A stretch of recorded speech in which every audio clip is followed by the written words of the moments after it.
रोसड़ा थाना क्षेत्र के जाखर धर्मपुर पंचायत के फुलवरिया गांव के ट्रिपल मर्डर मामले में सोमवार को पप्पू यादव अपने काफिले के साथ पहुंचे। पप्पू यादव ने इस मामले में कार्रवाई नहीं होने पर स्थानीय प्रशासन को दोषी करार दिया। साथ ही पप्पू यादव ने मृतक के परिजनों से मिलकर उसे ढाढ़स बंधाया और इस मामले में उनके साथ होने का दावा भी किया।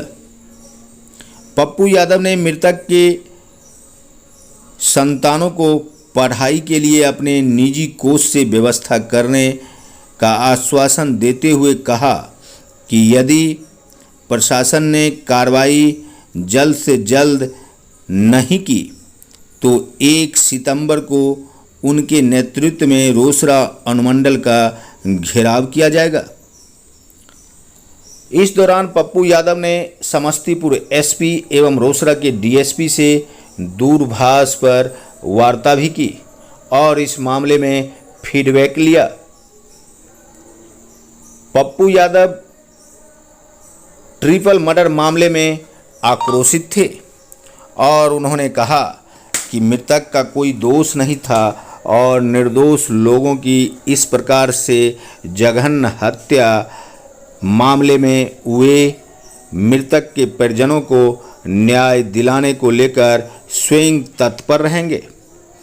1 सितंबर को अनुमंडल का घेराव करने की घोषणा करते हुए पप्पू यादव ने स्थानीय प्रशासन से इस मामले में कार्रवाई की अपील भी की। साथ ही स्थानीय लोगों को कहा कि वे इस प्रकार के मामलों में अग्रसर रहते हैं और रहते रहेंगे।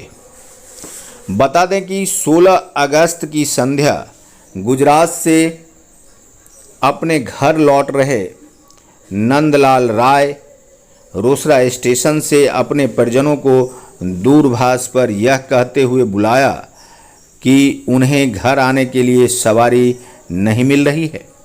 फिर क्या था, नंदलाल राय के पुत्र मिथिलेश एवं भतीजा लक्खी एक मोटरसाइकिल से रोसड़ा स्टेशन की ओर निकल पड़े। रोसड़ा स्टेशन पर नंदलाल राय को रिसीव करने के बाद तीनों भिरहा महिसर चौर के रास्ते फुलवरिया लौट रहे थे। इसी बीच एक व्यक्ति की मोटरसाइकिल से ठोकर लग गई और उसकी घटना स्थल पर ही मौत हो गई।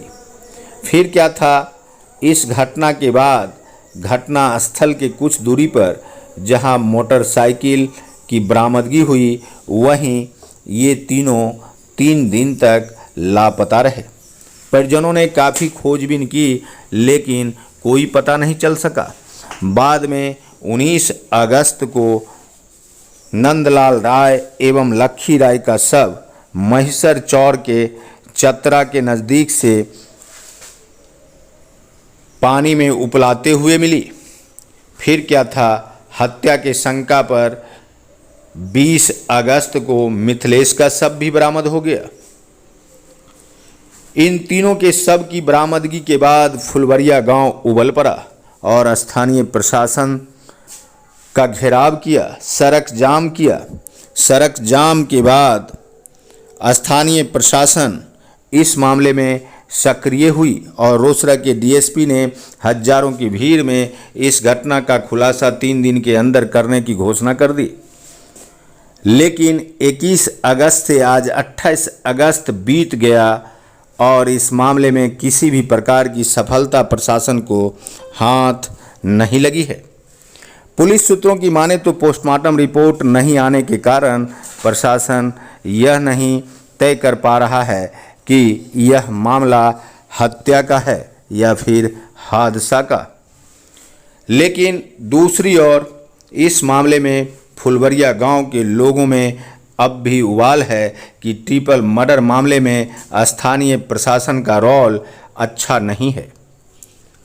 इधर पप्पू यादव ने सांत्वना देने के साथ ही यहाँ के लोगों को प्रशासन का घेराव करने की तैयारी करने की घोषणा कर इस मामले को तूल दे दिया है। 1 सितंबर को इस मामले में पप्पू यादव जहां रोसड़ा अनुमंडल का घेराव करने की तैयारी करने की घोषणा की है, वहीं दूरभाष पर पप्पू यादव ने समस्तीपुर के एसपी एवं डीएसपी से वार्ता कर इस मामले में सफल होने को लेकर कई निर्देश भी दिए। पप्पू यादव ने कहा कि 3 हत्या मामले में इस प्रकार का रवैया स्थानीय प्रशासन का अच्छा नहीं है। उन्होंने कहा कि हम मृतक के परिजनों के साथ हैं और इस प्रकार के मामले में हम पूरे बिहार वासियों के साथ हैं। पप्पू यादव ने मृतक के परिजनों को यह भी बताया कि इस मामले में वे न्याय दिलाकर ही रहेंगे। पप्पू यादव ने 1 सितंबर 2023 को अनुमंडल कार्यालय का घेराव करने की घोषणा की और फुलवरिया गांव के लोगों को इसकी तैयारी की जिम्मेवारी भी सौंप दी। फिर क्या था, फुलवरिया का उबाल एक बार अनुमंडल कार्यालय घेरने को बेताब हो चला है और तैयारियां शुरू कर दी गई है। अब देखना है कि इस मामले में 1 सितंबर तक पुलिस किस प्रकार की कार्रवाई कर पाती है और इस मामले को कैसे सुलझाती है। यदि 31 अगस्त तक यह मामला नहीं सुलझा तो 1 सितंबर को अनुमंडल कार्यालय का घेराव अवश्य होगा। देखते रहिए संजीवनी बिहार और पाते रहिए नई नई जानकारियां। हम हैं संजीव कुमार सिंह और आप देख रहे हैं संजीवनी बिहार। आगे इस वीडियो में आप देखेंगे कि पप्पू यादव ने किस प्रकार का सांत्वना और किस प्रकार की कार्रवाई का आश्वासन मृतकों को दिया है। हमारी ही सरकार, हमारी ही हत्या भी बिना किसी कारण। पिता, 2 बच्चे, लगता हो कि मानो मौत खींच के लेके चला। विपिन राय, उसके बेटे और कुछ उसके दबंग लोग जिस तरीके से अपने अहंकार की तृप्ति के लिए कारण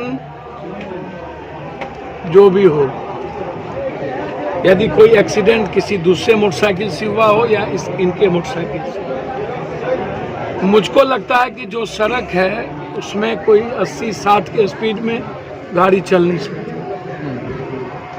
यदि घटना घटित हुई, उसके कारण मौत हुई, उस मौत के कारण 3 मौत, मारते मारते पीट के मार देना, उसके बाद चेहरे पर एसिड छींट के चौड़ में फेंक देना। यदि 10 किलोमीटर भीतर चौड़ में फेंका गया होता तो वो लाश शायद ना मिलती। और कोई भी व्यक्ति जिस तरीके से उसके चेहरे पर चोट था, आंख का निकलना, आंख का सूजना, एक एक चीज, पूरे शरीर पर चोट की निशानी, ये साफ दर्शाता है कि मार के एसिड छींट के उसको फेंक दिया।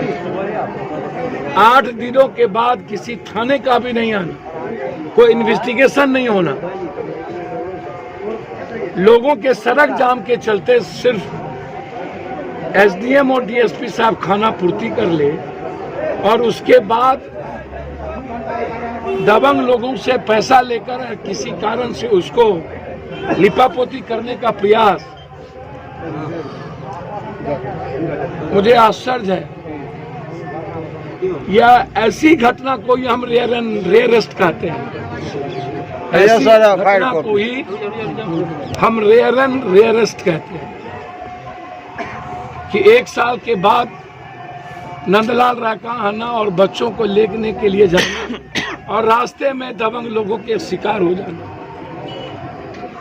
2 परिवार की जिंदगी बिखर गई। और यह गांव